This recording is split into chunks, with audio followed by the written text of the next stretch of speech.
రాగి దోశ ఎప్పుడైనా కానీ మనం పిండితో చేసుకుంటే అది కంపల్సరీ 7-8 గంటలు నానాలన్నమాట. మనము మినపప్పు, బియ్యము, కొన్ని మెంతులు వేసుకొని నానబెట్టేసుకొని రుబ్బుకున్న తర్వాత ఒక కప్పు రాగి పిండి వేసి కలిపి పెట్టాలి, ఉప్పు వేయకుండా.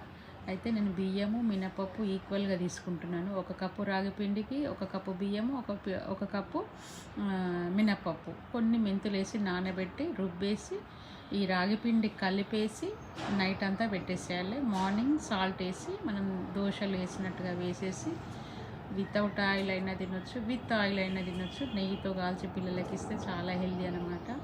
సమ్మర్లో చాలా కూల్గా ఉంటుంది ఇది. పిండిని ఎప్పుడైనా నానబెట్టాలి. ఏ మిల్లెట్స్ అయినా నానబెడితేనే మనకు పూర్తి వాల్యూస్ దొరుకుతాయి అన్నమాట. ఇట్లా చేస్తేనండి పల్లి చట్నీ అయినా టమాటా చట్నీతోటైనా సూపర్ ఉంటుంది. చూడండి ఎంత కలర్ఫుల్గా ఉందో దోశ. తప్పకుండా ట్రై చేయండి. నచ్చితే లైక్ చేయండి.